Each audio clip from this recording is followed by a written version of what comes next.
Hello everybody, how you all doing? My name is Rafael and thank you for watching today's video. And today I have for you the best striker build I have come up with yet. It's the best one in my opinion. I have tried it out in a lot of ways. I've tried out a lot of talents. I've tried out a lot of combinations when it comes to which four pieces of equipment we're gonna use for our striker, knee pads, no knee pads, backpack, no backpack, and stuff like that.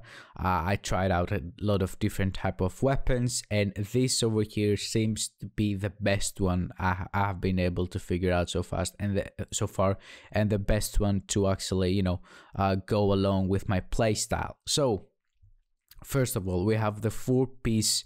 Actually, no. Before we get into the striker side, I want to clear up the two major concerns a lot of people will have. First one is the weapon burnout. Why am I using the burnout and not something else? Burnout doesn't really have that much damage. Well, it's not all about numbers.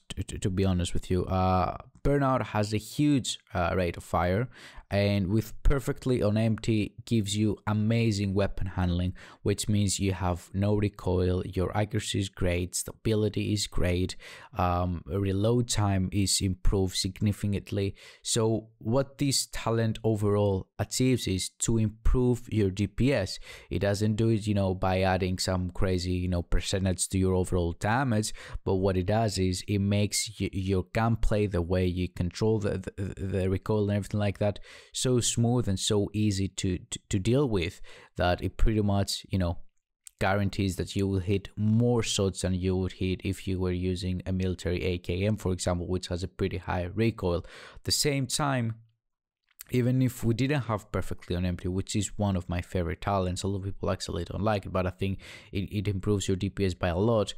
If we didn't have the talents, right, and we just compare these two weapons, the military AKM is the hardest assault rifle I have found so far with the striker set. Okay, it has the more damage than any other weapon I've tried out.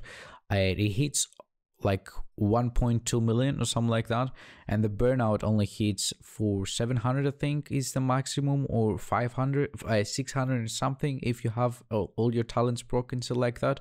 Well, the military AK might hit harder, but it hits really slow. So what I'm gonna do for you right here, I'm gonna build up all my stacks real quick, and then I'm gonna show you how fast each weapon takes down enemies. Okay, let's leave it to an elite. So now we have all our stacks. If we go for headshots, that's the FAMAS.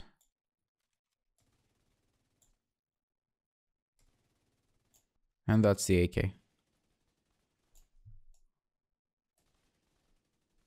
Time difference, as you can see, it's not that big, right? I mean,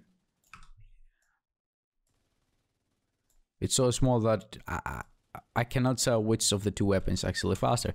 So the weapons pretty much have the same time to kill. The difference between the two of them is that the FAMAS has insanely faster reload time, and it builds up the striker stacks much faster because it puts out a lot more bullets than the AK, and it's a lot easier to control medium to long ranges. So that's why I chose it.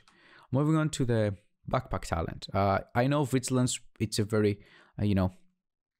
popular talent to go with, but vigilance will not be active for the entire gunfight. Vigilance will get disabled for 3 or 4 seconds depending which version you have of it every time you get shot. So I decided to go with Unstoppable Force simply because it doesn't turn off. I mean, it does when you don't keep on stacking it, but killing an enemy increases total weapon damage by 5% for 15 seconds, stacks up to 5 times, which means that when you get your 5 stacks, you'll have 25% weapon damage. Now, it is possible, it will happen quite often actually, to not be able to maintain your 5 stacks. However, what I find be very better than running vigilance is it's simply because vigilance, if it goes off, it goes off. For 3 seconds you're not gonna have it, or for 4 seconds, and by the time you get shot again, you're gonna lose it again. With the Unstoppable Force, you don't lose it when you get shot. And what I've figured out is that when you actually need the damage, the increase in your weapon damage is when you're actually getting shot, so you can kill the guy before he kills you. You know what I mean? So even if it's not always, at 5 stacks capped out, and it keeps resetting. So let's say that throughout the entire fight, the average that you had was like 3 stacks. Let's say you got to 3 or 4 stacks, then it got resetted, then you got to 3 stacks again, blah blah blah. I think that throughout the entire fight, you're gonna benefit more from the unstoppable force than vigilance. At least that's what I chose it, and it seems to work out. If it didn't work, if I found myself running around without the unstoppable force a lot more than I was running with it, then I would change it for vigilance. But right now, that's the way to go. So now that we're done with the talents, the knee punch, of course, here, as you can see, is a fox prayer, simply for the 8% damage targets out of cover. Another great option if you like to stay behind cover, no move at all, is Sawyer's knee punch, but I'm not a big fan of them. With this build, I like to run around. I have the FAMAS, I have the striker. I want to be, on the run, not just staying behind cover, behind the same cover all the time. The backpack piece is a Fenris Group AB, simply for the 10% assault rifle damage, of course. I'm trying to max out the weapon damage, critical hit chance. Here again, the rolls. And now we have the 4 pieces. Now, if you haven't watched my previous video about the striker set, I urge you to go and watch it. It talks more about the actual increased damage that you get from the striker, because over here it says weapon hits amplify total weapon damage by 0.5%. if somebody did the math, because we have 100 stacks from the chest piece talent, we go all the way to 100 stacks, so it means that we will get 50% amplified weapon damage. Now that doesn't translate to 50% actual increase in weapon damage. It translates to something more, if I remember right, 60.8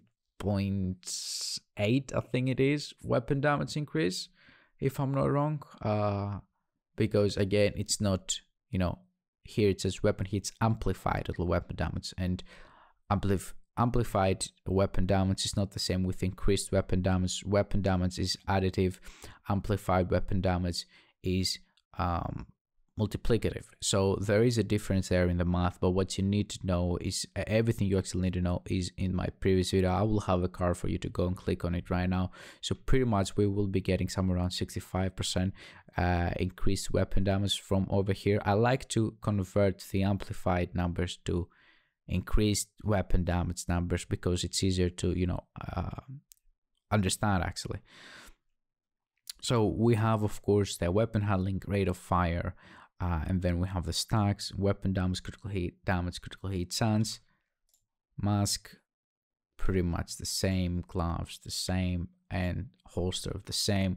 The reason that I didn't go with a backpack is simply that the backpack wouldn't give us, the benefits that we would get from it would be lower than the actual 25% weapon damage that we get from the talent. And we wouldn't also get the 10% assault rifle damage, and we would also lose one attribute, which, as you can see on my stats here, we kind of desperately need. We are 50% critical hit chance and 140% critical hit damage. But even with those numbers, as you will find out for yourself if you try this build out, is that this build hits as hard as a full red build most of the times. If you can maintain the stacks with the burnout simply because of its fire rate and of its accuracy, it's pretty easy to maintain them. But when you get to 100 stacks, when you get to 80 stacks, and you start stacking up, the unstoppable force, by the time you actually get to 100 stacks, your unstoppable force will be maxed out, So by the time you have everything up and running, you're gonna be melting people. Another thing that unstoppable force, that actually guarantees that unstoppable force will be up and running for most of the time at max stacks, is simply the striker stacks. In order to maintain, the whole purpose of this build is to maintain striker stacks, right? As many of them as possible and as easy as possible.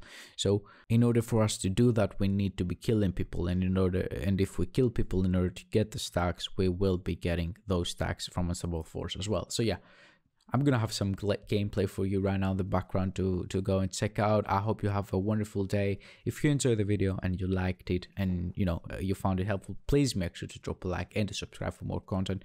Thank you very much for watching. Have a wonderful day. Bye bye.